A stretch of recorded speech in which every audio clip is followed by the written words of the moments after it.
കുറെ അധികം വിവാദങ്ങൾ വരുന്നത് ഒന്ന് നമ്മൾ വീഡിയോസ് കണ്ടത് കുറെ യൂട്യൂബേഴ്സ് ഉണ്ട്, അവർ വീഡിയോസ് ചെയ്യുന്നത് കണ്ടത് ഒന്ന് ആദിലയും നൂറയും ഒരുമിച്ച് കണ്ടസ്റ്റൻസ് ആയിട്ട് പോയത്, അവർക്ക് രണ്ടുപേർക്കും സെപ്പറേറ്റ് ആയിട്ട് നിന്നാൽ ഇവരുടെ റിലേഷൻഷിപ്പ് നിന്നു പോകും, അതായത് അവസാനിക്കും എന്നുള്ളത് കൊണ്ടാണെന്നാണ് നമ്മൾ ഒന്ന് കണ്ടത്.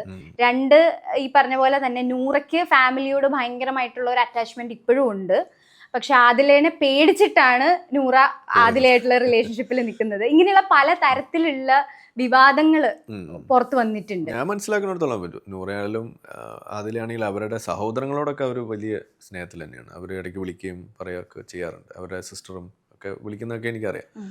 പക്ഷെ പാരൻസും അവരുടെ മറ്റ് ചില ബന്ധുക്കളൊക്കെയാണ് ഇതിലെ വിഷയം. അതവിടെ ഇപ്പോഴും ഉണ്ടല്ലോ. ഇപ്പൊ ഈവൻ എന്തോ ഫാമിലി റൗണ്ടിൽ അവർ വന്നിട്ടില്ല എന്നാണ് പറയുന്നത്. അപ്പൊ അവരെ കോണ്ടാക്ട് ചെയ്തിട്ട് പോലെ അവർ വന്നില്ല എന്നൊക്കെയാണ് അറിയാം. അതിൻ്റെ അർത്ഥം എന്താണ്? അവർക്ക് ഇത്രയും സ്നേഹമുള്ള ആൾക്കാരാണെന്നുണ്ടെങ്കിൽ അവർ ചെല്ലല്ലേ വേണ്ടത്, എന്നിട്ട് അവർക്ക് പറയാനുള്ളത് പറയാലോ. അപ്പം അത് വന്നിട്ടില്ല. അപ്പം അതിൻ്റെ അർത്ഥം അവർക്ക് ഇപ്പോഴും എന്തോ ഒരു സംഗതി അവിടെ ഉണ്ട് എന്നുള്ളത് തന്നെയാണ്.